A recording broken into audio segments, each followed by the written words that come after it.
கர்த்தரும் இரட்சகருமாய் இருக்கிற இயேசு கிறிஸ்துவின் நாமத்தினாலே இந்த பதிவை பார்க்கிற உங்கள் ஒவ்வொருவரையும் வாழ்த்துகிறேன், வரவேற்கிறேன். இந்த பதிவில் நம்ம என்ன பார்க்க போகிறோம் அப்படின்னா, நம்ம எல்லாம் வாழ்க்கையில் கல்யாணம் செய்வோம். கல்யாணம் செய்யும் பொழுது நம்ம வீட்டில் உள்ளவங்க சொந்தக்காரங்களை கூப்பிட்டு நண்பர்களையெல்லாம் கூப்பிட்டு உற்றார் உறவினர் கூட படித்தவங்க கூட வேலை செஞ்சவங்க எல்லாத்தையும் கூப்பிட்டு லட்சக்கணக்கில் செலவு பண்ணி மண்டபம்லாம் புக் பண்ணி பொண்ணு பார்த்து பத்திரிக்கையெல்லாம் அடித்து அப்படி கோலாகலமாக திருமணத்தை செய்வாங்க. அப்படி ஏன்னு கேட்டால் அந்த திருமணம் அப்படிங்கிறது இரு மனத்தை சேர்த்து வைக்கிற ஒரு விஷயம். ரெண்டு மனத்தை சேர்த்து வச்சு அதை ஒரு மனசாக்கி இந்த உலகத்தில் அவங்க மூலமாக அவங்க ஒரு மனசாகி அப்புறம் மனசில் ஒன்றாகி அப்புறம் சரீரத்தில் ஒன்றாகி அதன் மூலமாக இந்த உலகத்தில் சந்ததிகள் ஜெனிச்சு அதுக்கப்புறம் அவங்கெல்லாம் வளர்ந்து அவங்களெல்லாம் படிக்க வச்சு ஆளாக்கி வேலை வாங்கி கொடுத்து அவங்கள கல்யாணம் பண்ணி வச்சு இப்படி வம்சத்தை பெருக்கி அப்படியே பேரு புகழெல்லாம் நிலைநாட்டுறதுக்காக அப்படி அந்த கல்யாணம் ரொம்ப சீர் சிறப்போடு நடக்கும்.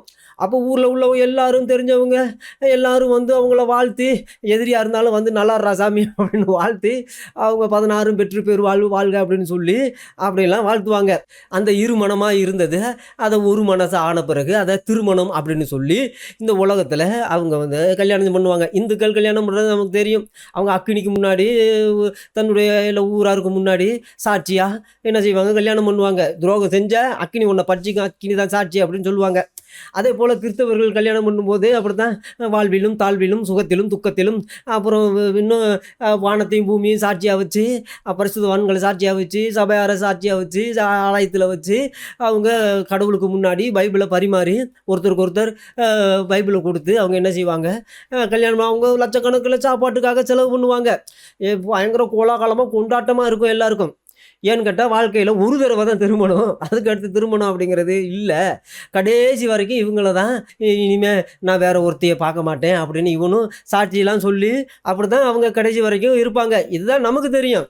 இப்படி தான் காலாகாலமாக நடந்துக்கிட்டு வந்துச்சு. ஆனால் 1400 வருஷத்துக்கு முன்னாடி இந்த உலகத்தில் ஒரு புதுவிதமான திருமணத்தை கண்மணி நாயகம் கொண்டு வராப்புல. இதுவரைக்கும் கேள்விப்பட்டுறாத ஒரு புதுவிதமான திருமணம். அதுக்கு முன்னாடி எங்கேயுமே யாருமே செய்யாத ஒரு திருமணத்தை இந்த கண்மணி நாயகம் அல்லாஹ் தான் சொன்னாப்புல அப்படின்னு சொல்லி ஒரு திருமணத்தை கொண்டு வராப்புல. அதுக்கு பேர் என்ன திருமணம்னா தவணை முறை திருமணம் அப்படின்னு சொல்கிறாங்க. அந்த தவணை முறை திருமணம் எத்தனை நாள், எத்தனை மாதம், இல்லை எவ்வளோ காசு, எவ்வளோ செலவாகும், என்ன ஏது, யாரோட யார் அப்படிங்கிறத இந்த வீடியோவில் நம்ம பார்க்க போகிறோம். இந்த தவணை முறை திருமணத்தை இந்த உலகம் இங்கு இருக்கிற புண்ணியவான்கள் செய்து கொண்டு வராங்க. இந்த புண்ணிய புஸ்தகத்தில் அந்த கண்மணி நாயகம் கொடுத்துருக்கிற அந்த கலாச்சார சீரழிவான சட்டங்களில் இதுவும் ஒரு பயங்கரமான ஒரு கேடுகட்ட சட்டம். இதனால இந்த உலகத்தில் எத்தனையோ லட்சக்கணக்கான கோடிக்கணக்கான பெண்கள் பாதிக்கப்பட்டிருக்கிறாங்க. இன்றைக்கும் இந்த சட்டங்கள் விசேஷமாக ஈரானில் இந்த கல்ஃப் கண்ட்ரீஸ்ல எல்லாம் ரொம்ப அமோகமாக கத்தாரில் எல்லாம் இதெல்லாம் அமோகமான ஒரு வேலை. ஏன்னு கேட்டால் அது ஒரு திருமணம் தவணை முறை திருமணம். அந்த திருமணம் என்ன ஏது அப்படிங்கிறத நம்ம இந்த வீடியோவில் நம்ம பார்க்க போகிறோம். இது மூலமாக இஸ்ரவேலின் தேவனாகிய பரிசுத்தர் இஸ்ரவேலருக்கு கொடுத்த சட்டமும் அல்லாஹ் கண்மணி நாயகத்தின் மூலமாக இந்த இஸ்லாமியர்கள் கொடுத்த சட்டமும் எப்பேற்பட்டதாக இருக்குது அப்படிங்கிறத நம்ம கொஞ்சம் டிஃப்ரென்ஸ் பண்ணி பார்க்க வேண்டியது ரொம்ப ரொம்ப அவசியம். அதனால் முதல்ல இந்த புண்ணிய மதத்தில் இந்த புண்ணியவான்கள் எப்படி இந்த திருமணத்தை செய்கிறாங்க, இது கண்மணி நாயகம் எப்படி இங்கே கொண்டு வந்தார் அப்படிங்கிறத நம்ம பார்க்க போகிறோம். இதில் அப்துல்லா இப்னு மஸ்ஊத் அப்படிங்கிற ஒரு புண்ணியவான் அறிவிக்கிறாப்புல. என்ன அறிவிக்கிறாப்புல, இவர் கண்மணி நாயகத்தோடு இருந்த ஒரு புண்ணியவான். இந்த கண்மணி நாயகத்தோடு இருந்த புண்ணியவான் என்ன அறிவிக்கிறாப்புல அப்படின்னா, நாங்கள் இறை தூதர் அவர்களுடன் ஒரு அறப்போரில் கலந்து கொண்டிருந்தோம். இது அறப்போரான், சரி, அறப்போர் புனித போர் கலந்து கொண்டிருக்காங்களே. இப்போ என்ன பிரச்சனை, அப்போது எங்களுடன் எங்கள் துணைவியரோ வேறு பெண்களை மணந்து கொள்ள தேவையான செல்வமோ ஏதும் இருக்கவில்லை.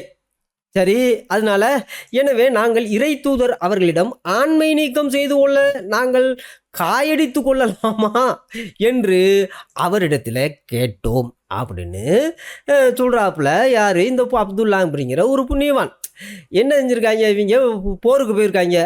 போருக்கு போனால் வாரக்கணக்காக ஆகிப்போச்சு.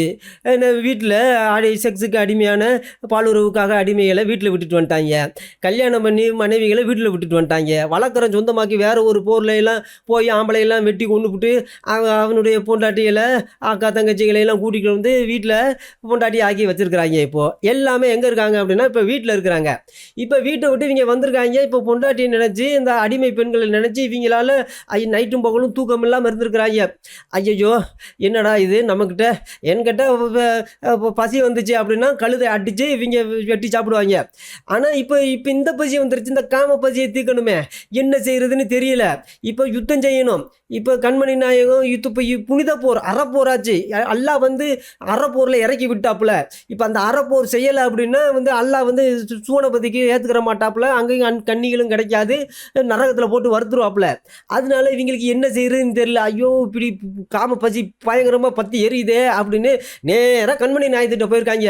கண்மணி நாயத்திட்ட போய், ஐயா எங்ககிட்ட துணைவியும் கிடையாது மனைவியும் கிடையாது, எங்களுக்கு இனிமே இங்கே வந்து நாங்கள் வந்து கல்யாணம் செஞ்சு எங்களுக்கு குடும்ப இது பண்ணுறதுக்கு ஒரு வசதியும் இல்லை, கையில் காசும் இல்லை, ஒரு ஒன்றும் இல்லை. இப்போ நாங்கள் என்ன செய்யலாம்னு இருக்கிறோம், காய் அடிக்கலாம்னு இருக்கோம் அப்படின்னு இருக்காங்க. காய் அடிக்கிறது அப்படின்னா ஆண்மை நீக்கம் செய்கிறது. அப்போ அதுக்கு வேறு எதையாவது செஞ்சுருந்தா கூட பரவாயில்ல. இவங்க நாங்கள் காய் அடிக்கணும் டைரெக்டாக போயிருக்கோம். எவ்வளோ பெரிய உண்மையிலே இந்த புண்ணியவான்களை பாராட்ட வேண்டிய விஷயம் பாருங்கள். அல்லாஹ் தான் நம்மளை வந்து இந்த அறப்போருக்கு அனுப்பியிருக்காப்புல. இந்த அறப்போரை நம்ம செஞ்சு முடிக்கணும். அதுக்கு இப்போ என்னென்னா பயங்கரமாக உடம்புல காம பத்தி எரியுது.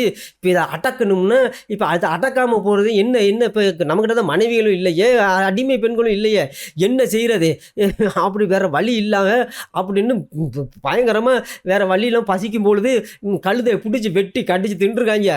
தின்னு அவங்களுக்கு இந்த காம பசி பயங்கரமாக எகிரி இருக்கு. இப்போ கண்மணி நாயத்திட்டு போய், ஐயா நாங்கள் வந்து ஆண்மை நீக்க செய்யலாம்னு இருக்கோம் அப்படின்னு சொல்கிறாங்க. அப்படின்னு கேட்டிருக்காங்க. நாங்கள் ஆண்மை நீக்கம் செய்யலாமா அப்படின்னு கேட்டிருக்காங்க. அப்போ கண்மணி நாயகம் என்ன சொல்லியிருக்காப்புல, ஐயோ அப்படிலாம் செஞ்சிடாதீங்க அப்படின்ட்டுருக்காப்புல.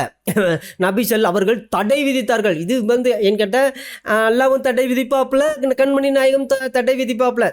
அப்போ அவர் சொன்னாலும் இவர் சொன்னாலும் வேறு வேறையெல்லாம் கிடையாது. அதனால தடை விதிச்சிருக்காப்புல. என்ன தடை? நடக்கிற கூத்த கேளுங்க. அதன் பின்னர் ஆடைக்கு பதிலாக பெண்களை மணந்து கொள்ள எங்களுக்கு அனுமதி அளித்தார்கள். என்னடா இது, ஆடைக்கு பதிலாக என்ன அப்படின்னா, இங்கேருந்து நேராக போகணுமா, போய் ஒரு வீட்டில் போய் பொண்ணு கேட்கணுமா. அப்போ தான் பொண்ணு வீட்டுக்காரங்க கேட்பாங்களாம், உனக்கு என்னையா இருக்குது, எங்களுக்கு எங்கள் வீட்டில் வந்து பொண்ணு கேட்குறேன், இந்த பாருங்கள் என் சட்டை இருக்குது, இந்தாங்க சட்டை உங்கள் பொண்ணை கொடுங்க அப்படின்னு கேட்கணுமா. அப்போ சட்டையை கொடுத்து என்ன செய்யணுமா, கல்யாணம் பண்ணணுமா. சரி, அப்போது அதை சொல்லிட்டு பின்வரும் வசனத்தை ஓதி கட்டினாராம். என்ன வசனம்? இறை நம்பிக்கையாளர்களே, அல்லாஹ் உங்களுக்கு அனுமதித்துள்ள தூய்மையான பொருட்களை நீங்கள் விலக்கி கொள்ளாதீர்கள். அதாவது அல்லாஹ் தூய்மையாக ஒன்று அனுமதிச்சிருக்கிறானா, அது என்ன அனுமதிச்சுக்கிருக்கான், நீங்கள் விளக்கக்கூடாது அப்படின்னா இந்த அல்முத்தா கல்யாணம், அல்முத்தா திருமணம், தவணை முறை திருமணம், இதை என்னென்னலாம் கொடுத்து கல்யாணம் பண்ண. இவர் வந்து சட்டையை கொடுத்து ஒரு இடத்துல கல்யாணம் பண்ண சொல்லியிருக்காப்புல, இன்னொரு இடத்துல என்ன சொல்லியிருக்காப்புல அப்படின்னா, இங்கே பாருங்க. இப்போ இந்த அப்துல்லா தான் இவர் சொல்கிறாப்புல, அவர்கள் கூறியதாவது, நாங்கள் அல்லாவின் தூதர் அவர்களுடைய காலத்திலும் அபுபக்கர் அவர்களுடைய காலத்திலும் ஒரு கையளவு பேரிச்சம்பளம், ஒரு கூட இல்லை, ஒரு கையளவு பேரிச்சம்பளம் கொடுத்து, கையளவு மாவு கொடுத்து, சில நாட்களுக்காக, சில நாட்கள் அப்படின்னா 3 நாள், இதுதான் சில நாட்கள் நீங்கள் சொல்கிறாங்க, 3 நாள், இந்த 3 நாள் என்ன தவணை முறை திருமணம் செய்து வந்தோம். இது போருக்கு போனது மட்டும் இல்லை, மற்ற நேரத்துலையும் அங்கங்கே எங்கே போனாலும் இவங்களுக்கு இதுதான் ஒரு பெரிய பிரச்சனை. என்கிட்ட திங்கிறதெல்லாம் பேரிச்சம்பளம், ஒட்டகம், கழுதையை வெட்டி திம்பாங்க. தின்னுபிட்டு காம வெறி பிடிக்கும். காம வெறி பிடிச்ச பிறகு இப்போ அடிமை பெண்கள் வீட்டில் பொண்டாட்டியெல்லாம் மனைவிமார்கள் வழக்கறம் சொந்தமாக்கி கொண்டவர்கள்லாம் வீட்டில் இருக்கிறாங்க. இப்போ என்ன செய்கிறது? கண்மணி நாயகம் ஐயாவே இப்போ இந்த காஜும் இல்லை ஒன்றும் இல்லை, நீங்கள் ஏதாவது செய்யுங்க அப்படின்னு சொல்ல. அப்போ உங்கள்கிட்ட என்ன இருக்குது? எங்கிட்ட என்ன ஒரு கைப்பிடி பேரிச்சம்பளமும் ஒரு கைப்பிடி மாவும் தான் இருக்குது, வேறு என்ன இருக்குது அப்படின்னு சொல்லியிருக்காங்க. அப்போ கண்மணி நாயகம் சொல்லியிருக்காப்புல, அப்போ பரவாயில்ல, நீங்கள் ஒரு கையளவு கையில் என்ன இருக்கோ அதை கையளவு அந்த பேரிச்சம்பழத்தையும் அதையும் கொடுத்து அல்முத்தா திருமணம் செய்துங்க அப்படின்னு சொல்லியிருக்காப்புல யாரு? கண்மணி நாயகம். அப்போ இவங்க போவாங்களாம், நேராக வீட்டில் போய் பொண்ணு கேட்பாங்களாம், ஏம்மா என்னைய கல்யாணம் பண்ணிக்கிறீங்களான்னு கேட்பாங்களாம். கல்யாணமா என்னையா சொல்கிற அப்படின்னு. ஆமாம்மா ஒரு 3 நாளைக்கு கல்யாணம் பண்ணிக்க அப்படிம்பாங்களாம். 3 நாளைக்கா? ஆமாம் 3 நாளைக்கு கல்யாணம் பண்ணால் நீ எனக்கு என்ன தருவ அப்படின்னு கேட்குங்களாம். அப்போ எங்ககிட்ட வேறு என்னம்மா இருக்குது, ஒரு கைப்பிடி மாவும் ஒரு கைப்பிடி பேரிச்சம்பழம் தான் இருக்குது அப்படின்னு சொல்லுவாங்களாம். அப்போ அடா பாவிய, இதை வச்சாடா கல்யாணம் பண்ணுறதுக்கு வந்திருக்கீங்க அப்படின்னு கேட்பாங்க மானம் கட்டு. சரி வேறு வழி இல்லைம்மா, எங்கள் பொண்டாட்டியெல்லாம் ஊரில் இருக்குமா, எங்களால் தாங்க முடியலம்னா அவங்க அப்படின்னு சொல்லவும் அதுக்கு பரிதாபப்பட்டு அப்படியா அப்படின்னு. அப்போ அந்த மிடில் ஈஸ்டில் இருந்து அந்த புண்ணியவதிகள் எல்லாமே சரி வா பேரிச்சம்பழம் தாங்க கூட, இந்தா நீ கொஞ்சம் வாயில் கொஞ்சம் திணிச்சு விட்டு, இந்தா நீ கொஞ்சம் தின்னு நான் திங்கிறேன் வா அப்படின்னு கூப்பிட்டு போய் 3 நாள் அப்ப இதை வந்து செய்து வந்தாங்களாம். இதுதான் அதிசயம். இதை வந்து செய்து வந்தார்களாம். அப்ப ரொம்ப நாள் அதை செஞ்சுட்டு வந்திருக்காங்க. அப்புறம் எப்ப செஞ்சுட்டு வந்திருக்காங்க?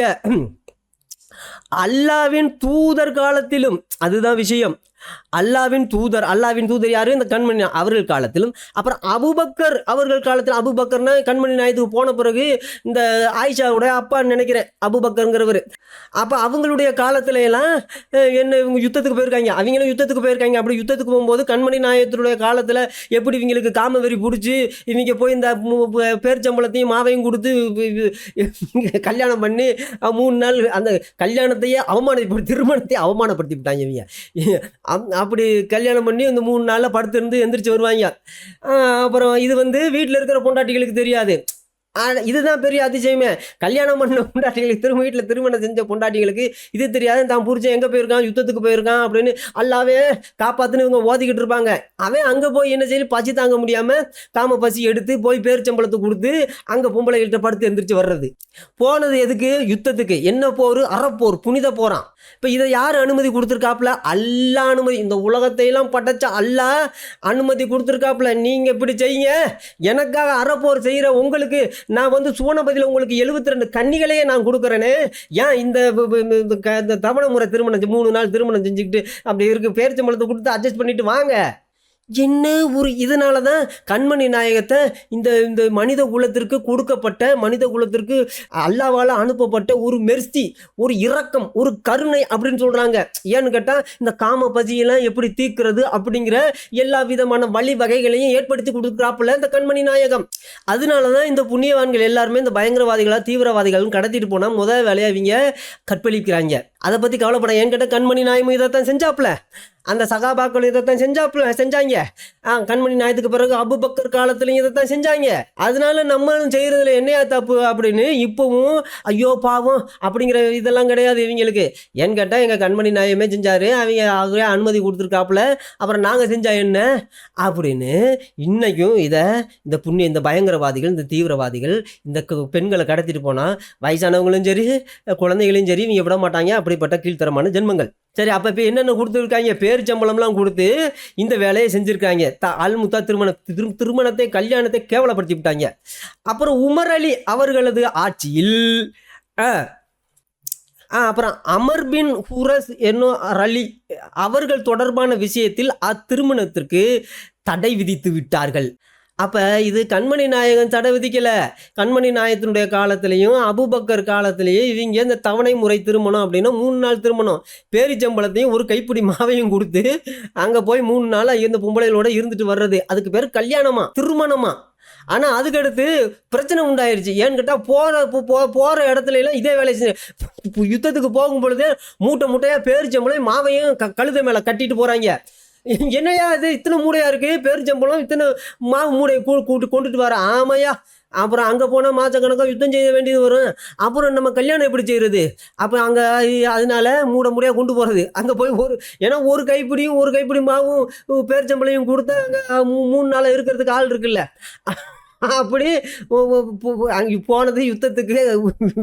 ஆனால் இவங்க மூடையாக பேரிச்சம்பழத்தையும் மாவையும் கொண்டு போகிறது எதுக்குன்னா திங்கிறதுக்காக இல்லை, இவங்க வந்து கல்யாணம் செய்கிறதுக்காக. என்கிட்ட கண்மணினா இதை கேட்டதுமே இந்த உமரில் என்ன செஞ்சிட்டாப்புல அப்படின்னா அவர் வந்து இந்த விஷயத்தில் தடை சொல்லிட்டாப்புல. இனிமே வந்து இதெல்லாம் செய்யாதீங்கடா அப்படின்னு. என்கிட்ட யுத்தத்துக்கு வந்தால் யுத்தத்துக்கு வாங்கடா, ஏன்டா அங்கே அந்த நாட்டில் யுத்தத்துக்கு போகிறத விட்டு பக்கத்து ஊரில் போய் நாங்கள் பேரிச்சம்பழத்தையும் இதையும் கொடுத்து மிடில் ஈஸ்ட்டில் இந்த வேலையை செஞ்சுக்கிட்டு இருக்கீங்களே, உங்களுக்கு வெக்கம் இல்லையா அப்படின்னு உமர் அலி கேட்டிருக்காப்புல. என்ன ஐயா உமர் அலி ஐயா, நீங்கள் வந்து இப்படி பேசிக்கிட்டு இருக்கீங்க, எங்கள் கண்மணி நாயகம் தானே எங்களுக்குலாம் அனுமதி கொடுத்தாங்க, நாங்கள் அதுக்கு தானே மூடையாக பேரிச்சம்பழத்தையும் மாவு மூடையும் கொண்டு வந்திருக்கோம், இப்போ வந்து நீங்கள் தடை வச்சுட்டீங்களே, இது என்னது அப்படின்னு கேட்டிருக்காங்க. அப்போ இந்த ஆள் சொல்லிட்டாப்புல, இனிமேல் எவனாவது இந்த வேலையை செஞ்சால் கல் எடுத்து அடித்து கொண்டு போடுவேன் அப்படின்ட்டாப்புல. யாரு அதை பார்ப்போம். இப்போ ஒரு பிரச்சனை வருது. அபு நல்ரா முந்திர் என்னோ பின் மாலிக் ரஹ் அவர்கள் கூறியதாவது, நான் ஜாபிர் பின் அப்துல்லா அவர்களிடம் இருந்தேன். அப்பொழுது அவர்களிடம் ஒருவர் வந்து இப்னு அப்பாஸ் அவர்கள், இப்னு அப்பாஸ் சைபர் அலி அவர்கள், என்ன பேர் வச்சிருக்காங்க, வாயில் நுழைய மாட்டேங்குது, தமத்து வைக ஹஜ் மத்து தவணை முறை திருமணமாகிய இரு முத்தாக்கள் விஷயத்தில் கருத்து வேறுபாடு கொண்டனர். கல்யாணத்திலே அப்போ 2-3 விதமான கல்யாணம் இருக்குது. நிறைய விதமான அடிமை பெண்களை கல்யாணம் பண்ணுறது, அப்புறம் வழக்கரம் சொந்தமாக்கி கொண்டவர்களை கல்யாணம் பண்ணுறது, அப்புறம் இந்த பேரிச்சம்பழம் கொடுத்து கல்யாணம் பண்ணுறது, ஒரு பேக்கெட் மாவு கொடுத்து கல்யாணம் பண்ணுறது, சட்டையை கொடுத்து சட்டைக்கு பதிலாக கல்யாணம் பண்ணி 3 நாள் இருந்துட்டு அப்புறம் சட்டை இல்லாமல் வெறும் மேலோடு அங்கேருந்து வர்றது, இப்படிலாம் விதவிதமான புதுமையான கல்யாணத்தை கண்மணி நாயகம் அருமைப்படுத்திருக்காப்புல. இந்த விஷயத்தில் அவங்க கண்மணி நாயகம் செத்த பிறகு, அபுபக்கர்லாம் காலியான பிறகு, இந்த உமர் அலி அப்படிங்கிற ஒரு புண்ணியவானுடைய காலத்தில் பயங்கரமாக பிரச்சனை உண்டாயிருச்சு. ஏன்னு கேட்டால் இவங்க இதே வேலையை தான் செஞ்சுருக்காங்க. எங்கே போனாலும் ஒரு கைப்பிடி பேரிச்சம்பழத்தையே கொண்டு போகிறது, வழியில் யாரையாவது பார்த்தா வர்றியா ஒரு 3 நாள் கல்யாணத்துக்கு அப்படின்னு கேட்குறது, நீ என்னையா வச்சுருக்க அப்படின்னா, இந்த பேரிச்சம்பழம் வச்சுருக்கேன். பேரிச்சம்பழமா? ஆமாம்மா, எங்கள் கண்மணி நாயன் சொல்லியிருக்காப்புல, ஒரு கைப்பிடி பேரிச்சம்பழமும் ஒரு கைப்பிடி மாவும் கொடுத்துட்டு இருந்துட்டு வர்றதுக்கு 3 நாள் இருந்துட்டு வர்றியா அப்படின்னு கேட்டிருக்காங்க. இதே வேலையில் தான் இருந்திருக்காங்க. அப்போ அதனால உமர் அலி பார்த்துருக்காப்புல.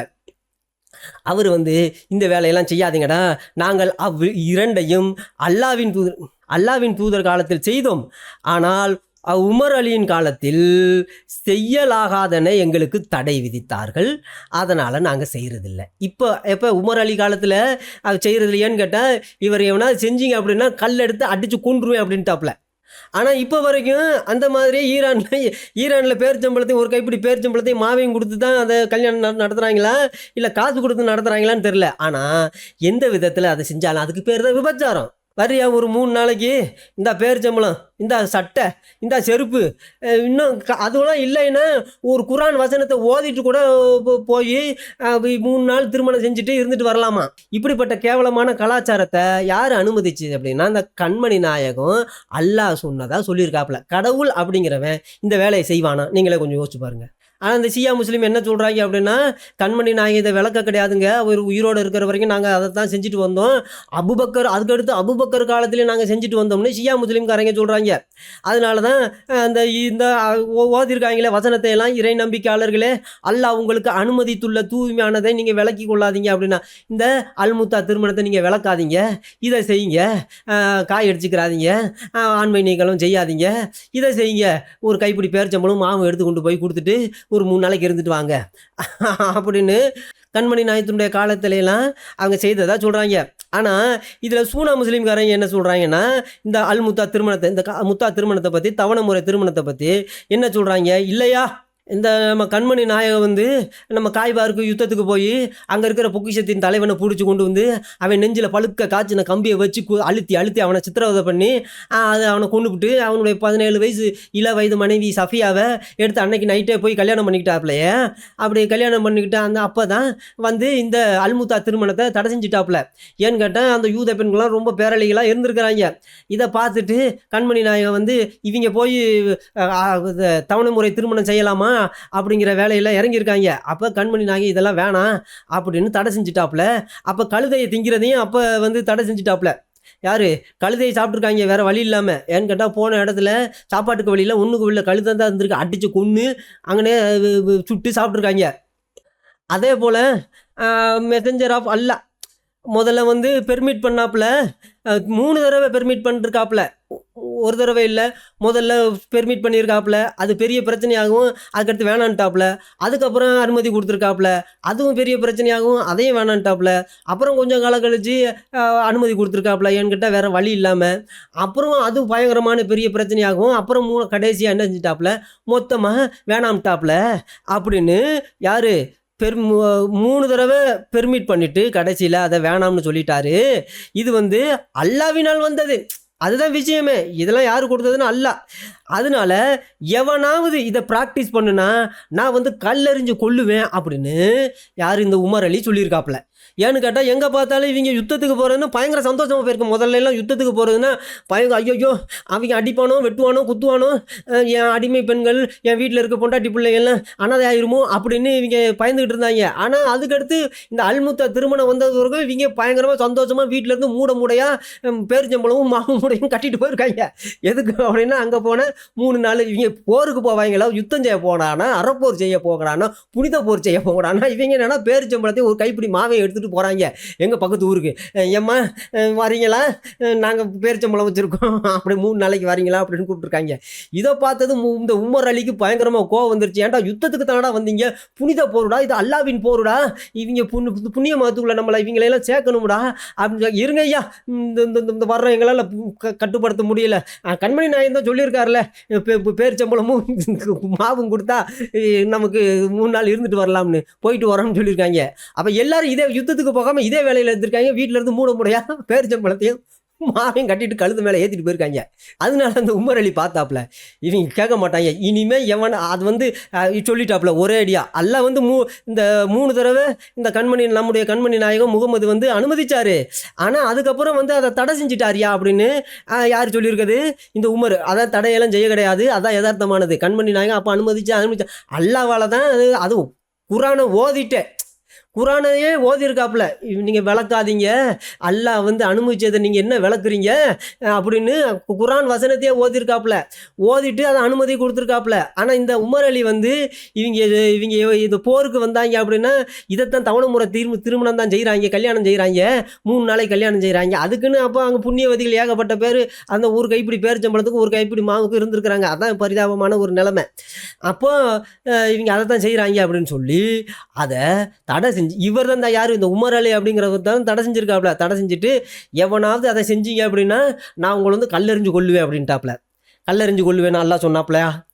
அல்லாஹ் உனக்கு வந்து செஞ்சா கல்லெறிஞ்சு கொள்ளு அப்படின்னு சொல்லியிருக்காப்புல. இல்லை, இப்போ இந்த புண்ணியவான்கள் எல்லாருமே இதெல்லாம் இந்த இஸ்லாத்தை உருவாக்குனது யார் அப்படின்னா கண்மணி நாயத்துக்கு அப்புறம் அந்த சகாபாக்கள், அப்புறம் எவவே அந்த காலிப்பா இந்த என்னென்னமோ இருப்பாங்க, எவவே நடத்திக்கிட்டு வந்தானோ அவங்க தான் செய்கிறாங்க. ஆனால் இதை ஒரு கூட்ட புண்ணியவான்கள் மறுத்து தங்களை ஏதோ பயங்கர தாழ்மையும் பயங்கர பக்தியும் பயங்கர பரிசுத்தமுமானவங்களாக தங்களை காமிச்சிக்கிடுவாங்க. ஐயா புண்ணியவான்களே, உங்கள் கண்மணி நாயகமும் நீங்கள் வணங்குற அல்லாவும் போய் காபாவில் முத்தம் கொடுத்துட்டு வாரீங்க அந்த கல்லுக்கு, அந்த அல்லாவும் எப்பேற்பட்ட ஒரு கீழ்த்தரமான கேவலமான ஒரு கலாச்சாரத்தை இந்த இஸ்லாத்துக்குள்ளே திணிச்சிட்டு அதை 3 தடவை நான் வந்து 3 தடவை அதை அலோவ் பண்ணிவிட்டு அப்புறம் 3 தடவை தடை செஞ்சேன் அப்படின்னு சொல்லிக்கிட்டு அப்புறம் கடைசியில் எப்போ வருகை வரைக்கும் மறுமை நாள் வரை தடை செஞ்சுட்டேன். அப்போ மறுமை நாளுக்கு அப்புறம் இது வரப்போகுதா என்கிட்ட சொல்லியிருக்காங்க. இது எப்போ வரைக்கும் தடை செஞ்சுருக்காங்க உமர் அலி அப்படின்னா மறுமை நாள் வரைக்கும் அப்படின்னு. அப்போ மறுமை நாளுக்கு அப்புறம் இதை அதுக்கப்புறம் தொடங்குவாங்க போல இருக்கு. மூடையாக பேரிச்சம்பளமும் மாவும் அள்ளிக்கிட்டு சூனபதிக்கு போவாங்கன்னு நினைக்கிறேன். அங்கே போய் ஏன்னா ஒரு வேளை நிறைய பேர்த்துக்கு 72 கன்னிகள் கிடைக்காது. இவங்க பேரிச்சம்பளத்தையும் ஒரு கைப்பிடி பேரிச்சம்பளத்தையும் மாவையும் அள்ளிக்கிட்டு சூனபதியிலே திரிவாங்க. வாரீங்களான்னு கேட்டுக்கிட்டு ஏன்னு கேட்டால் எங்கள் கண்மணி நாயகம் வந்து இதை அலோவ் பண்ணது அப்படின்னு சொல்ல போகிறாங்கன்னு நினைக்கிறேன். இவங்க இதை கட் பண்ணி பார்த்தா நமக்கு என்ன இவங்களை சிரிப்பு தான் வருது. அதனால தான் இந்த சியாம் முஸ்லீம்காரங்க இன்னும் வரைக்கும் இந்த முத்தா மேரேஜ், இந்த தவணை முறை திருமணத்தை என்ன செஞ்சுக்கிட்டு இருக்காங்க, அனுமதிச்சிருக்காங்க. அவங்க நாட்டில் ஈரானில் அனுமதி, மற்ற இன்னும் நிறைய நாடுகளில் அனுமதி. அதை குறித்து பிபிசி இல்லை கூட வெளியிட்டிருக்கிறாங்க. அதை ஒரு நாளைக்கு பார்ப்போம். அப்போ அவங்க என்ன சொல்கிறாங்கன்னா எங்கள் கண்மணி நாயகம்லாம் இதை தடையெல்லாம் செய்யலை கிடையாது. இதை தடை செஞ்சவர் யார் அப்படின்னா இந்த உமர் தான், கண்மணி நாயகம் இல்லை அப்படின்னு சொல்கிறாங்க. யார்? இந்த சியா முஸ்லீம்காரங்க. உமர் தாயா வந்து இதை வந்து தடை செஞ்சாப்புல, எங்கள் கண்மணி நாயகம் அப்படி ஒன்றும் தடை செய்யலையே, எங்கள் அல்லாஹ் ஒன்றும் சொல்லலையே அப்படின்னு இந்த சியா முஸ்லீம்காரங்க சொல்கிறாங்க. ஆனால் சூனா முஸ்லீம்காரங்க என்ன சொல்கிறாங்க, இது வந்து கண்மணி நாயகம் அப்ரகேட் பண்ணிட்டாப்புல, தடை செஞ்சிட்டாப்புல அப்படின்னு. ஏன்னு கேட்டால் உலகமெல்லாம் ஊரெல்லாம் பேர் நாறுது, கண்மணி நாயகத்தினுடைய பேரும் நாறுது, அல்லாஹ்வுடைய பேரும் நாறுது, அப்புறம் இந்த சட்டமும் இதெல்லாம் நாறுது. அதனால இந்த சூனா முஸ்லீம்காரங்க பார்த்தாங்க, நம்மளும் நாறி போவோம், இதை அனுமதிச்சோம்னா உலகத்தில் ஒழுக்கமாக வாழ்ந்துக்கிட்டு இருக்காங்க நிறைய பேர், இவங்க இதை கேட்டாங்க அப்படின்னா நம்மளை ரொம்ப கேவலமாக நினைப்பாங்க அப்படின்னு இவங்களே என்ன செஞ்சுட்டாங்க அப்படின்னா, இல்லை எங்கள் கண்மணி நாயகமே வந்து இதை தடை செஞ்சுட்டாப்புல அப்படின்னு இவங்க சொல்லியிருக்காங்க. ஆனால் யதார்த்தமாக கண்மணி நாயகம் தடையெல்லாம் செய்யலை, தடை செஞ்சது அந்த உமர் தான். அதனால தான் இந்த குரானில் கூட இந்த அல்முத்தா வசனத்தை எடுத்து காமிக்கிறாங்க. இந்த குரானில் என்ன அல்முத்தா வசனம் இப்படி என்ன எழுதியிருக்கு அப்படின்னா, அடிமை பெண்களை தவிர, அடிமை பெண்களை உங்கள் பாட்டுக்கு நீங்கள் எத்தனை வேணாலும் கல்யாணம் செய்வீங்க, எத்தனை முறை வேணாலும் தலாக் பண்ணுங்க, என்னமும் செய்வீங்க. ஆனால் கணவன் உள்ள பெண்களை நீங்கள் என்ன செய்யக்கூடாது, மனம் முடிப்பது விளக்கப்பட்டுள்ளது. அதாவது அடிமை பெண்களுக்கு கணவன் இருந்தால் அதை பற்றிலாம் பிரச்சனை இல்லை. அடிமை பெண் இல்லாத வேற பெண்களுக்கு கணவன் இருந்தால் நீங்கள் என்ன செய்யக்கூடாது, அவங்கள பேரிச்சம்பளம் கொடுத்து கல்யாணம் பண்ணக்கூடாது. அடிமை பெண்களை தவிர, அடிமை பெண்களுக்கு புரிச்ச இருந்தாலும் சரி, பிள்ளைங்க இருந்தாலும் சரி, மாமனாரும் மாமியாரும் குடும்பமாக இருந்தாலும் சரி, உன் வீட்டில் அடிமையாக இருந்தா அப்படின்னா, அந்த பெண்ணு அடிமையாக இருந்தா அப்படின்னா நீ அவளை என்ன வேணாலும் செய்யலாம். பேரிச்சம்பளத்தை கொடுத்து நீ கல்யாணம் பண்ணிக்க, 3 நாள் கல்யாணம் பண்ணிக்க, 1 வாரம் கல்யாணம் பண்ணிக்க, எத்தனை நாள் வேணாலும் கல்யாணம் பண்ணிக்க. ஆனால் கணவன் உள்ள பெண்களை வந்து நீ என்ன செய்யக்கூடாது, மனம் முடிப்பது விளக்கப்பட்டுள்ளது. எந்த கணவன் உள்ள பெண்கள்? இதை வந்து அல்லாஹ் விதியாக்கி விட்டாப்லையாம். எதை, அடிமை பெண்களை வேணும்னா நீங்கள் வந்து எத்தனை தடவை வேணாலும் மனம் முடிச்சுங்கப்பா. ஆனால் பக்கத்து வீட்டுக்காரன் பொண்டாட்டியை வந்து நீங்கள் வந்து அதுக்கு புரிச்சா இருக்காளே, நீங்கள் போய் பேரிச்சம்பளத்தை காட்டி ஒரு கைப்பிடி மாவை காட்டி கூப்பிட்றது எந்த விதத்துலையும் நல்லதில்லை அப்படின்னு அல்லாஹ் இதை என்ன செஞ்சுட்டாப்புல. அதையெல்லாம் பக்கத்து வீட்டுக்காரன் பொண்டாட்டியெல்லாம் நீங்கள் கேட்காதீங்க, அடிமை பெண்களை வேணும்னா நீங்கள் கல்யாணம் செஞ்சுக்கங்க, அதான் அல்லாஹ் சொல்லியிருக்காப்புல. இதை எப்பேற்பட்ட அருமையான அல்லான்னு மட்டும் பாருங்க. இது போக இவர்களை தவிர மற்ற பெண்களை, இந்த மற்ற பெண்களைன்னா என்ன, இப்படி தான் டிரான்ஸ்லேஷன் பண்ணி வச்சுருப்பாங்க, மற்ற பெண்களை அப்படின்னு சர்வசாதாரணமாக வெளியில் தெரியாத மாதிரி. அது யார் அப்படின்னா, யுவர் ரைட் ஹேண்டு பொசஸ், மற்ற பெண்களை, அதுதான் மற்ற பெண்களை அப்படின்னா வழக்கரம் சொந்தமாக்கி கொண்டவர்கள். ஒரு ஊருக்கு போய் ஒரு ஆம்பளைகளெல்லாம் வெட்டி கொண்டுட்டு அவன் பொண்டாட்டி, அக்கா, தங்கச்சி, அவங்க அம்மா, அவன் பிள்ளைகளெல்லாம் கூட்டிகிட்டு வந்து அந்த பெண்களை தான் மற்ற பெண்களைன்னு இங்கே சொல்லப்பட்டிருக்கு. அப்போ மற்ற பெண்களை அப்படிங்கிறத வழக்கரம் சொந்தமாக்கி கொண்டவர்கள்னு எழுதுறதுக்கு கொஞ்சம் சங்கடம், அதனால மற்ற பெண்களை அப்படின்னு எழுதியிருக்கு. அவங்கள நீங்கள் வந்து என்ன செய்யுங்க, கல்யாணம் செஞ்சுக்கோங்க. அதான் உங்கள் வழக்கரை சொந்தமாக்கியது, உங்கள் வழக்கரை சொந்தமாக்கிங்கிறத நீங்கள் கல்யாணம் செஞ்சுக்கிட்டா என்ன, அதுக்கு பேர் திருமணமா?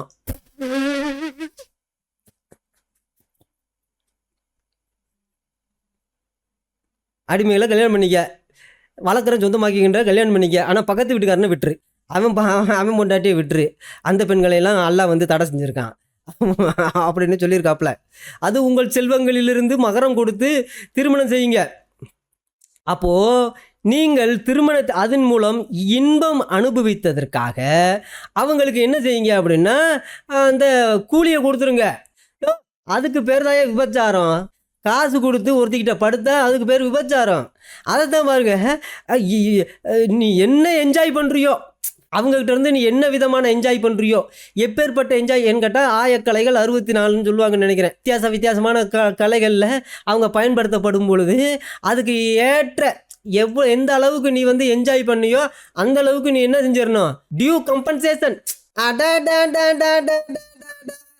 கம்பன்சேஷன்னா ஏதாவது அவங்களுக்கு ஆச்சு அப்படின்னா, அவங்களுக்கு ரத்த போக்கு அந்த மாதிரியான எந்த ஒரு பிரச்சனை ஆனாலும், அவங்களுக்கு வேதனை உண்டானாலும், அதுக்கப்புறம் ஆஸ்பத்திரியில் நிறைய இப்போ எங்கே பார்த்தாலும் இந்த நியூஸு தான்.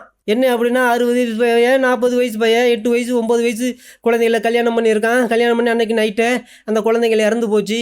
அப்புறம் என்னையா, அவங்க கம்பன்சேஷன் கொடுத்துட்டாங்க. அதான் மகரை காசை நிர்ணயித்த பின்னாடி அங்கே பாருங்கள், எனினும் காசை கொடுத்ததை இவ்வளோ தருவேன், இந்தா 3 நாளைக்கு 3000 ரூபா இவ்வளோ தருவேன்னு சொன்ன பிறகு அதுக்கடுத்து குறைக்கலாம் கூடாது, அவங்களும் கூட்டக்கூடாது. எனக்கு கூட்டி கொடு, எனக்கு அதிகமாக கொடு, நீ ரொம்ப ஓவராக நல்ல பேரிச்சம்பளமும் நல்ல கழுதையும் சாப்பிட்டு இந்த மாதிரி பண்ணிவிட்ட, எனக்கு இத்தனை பிரச்சனையாக இருக்குது, அதனால எனக்கு காசு அதிகமாக கொடுன்னு அவங்களும் கேட்கக்கூடாதான்.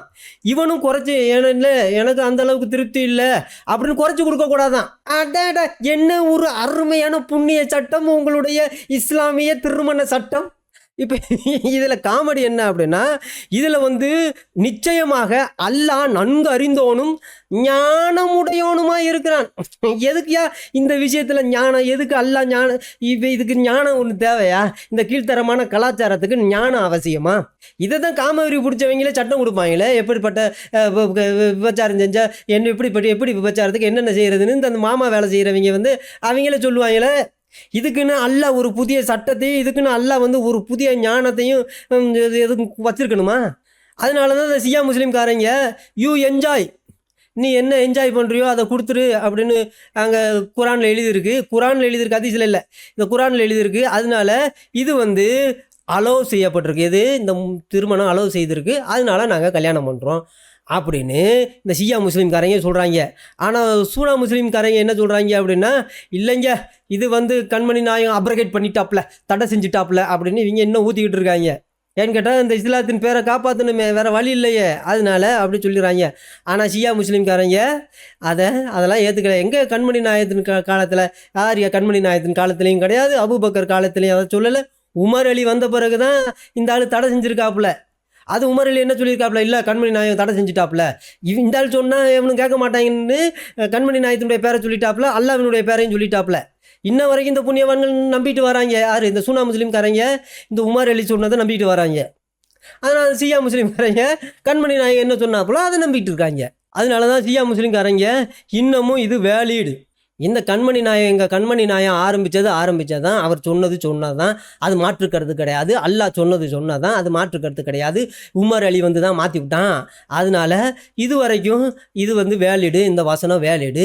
இதை மாற்றி சொன்னால் அவங்க, அதனால தான் இவங்க ஷியா முஸ்லீம்காரங்களுக்கு சூனா முஸ்லீம்காரங்களை கண்டாலே பிடிக்காது. ஏன்டா எங்கள் கண்மணி நாயகம் வந்து செய்ய சொன்னதை நீ தடை செஞ்சுட்டாருன்னு சொல்கிறியா அப்படின்னு ஷியா முஸ்லீம்காரங்க சூனா முஸ்லீம்காரங்களை குண்டு வச்சு கொள்கிறாங்க. இந்த சூனா முஸ்லீம்காரங்க இல்லையா அதெல்லாம் வந்து தடை செஞ்சுட்டாப்புல, ஏயா இப்படி மானத்தை வாங்குறீங்க அப்படின்னு சொல்லி ஷியா முஸ்லீம்காரங்களை குண்டு போட்டு அவங்கள கொள்கிறாங்க.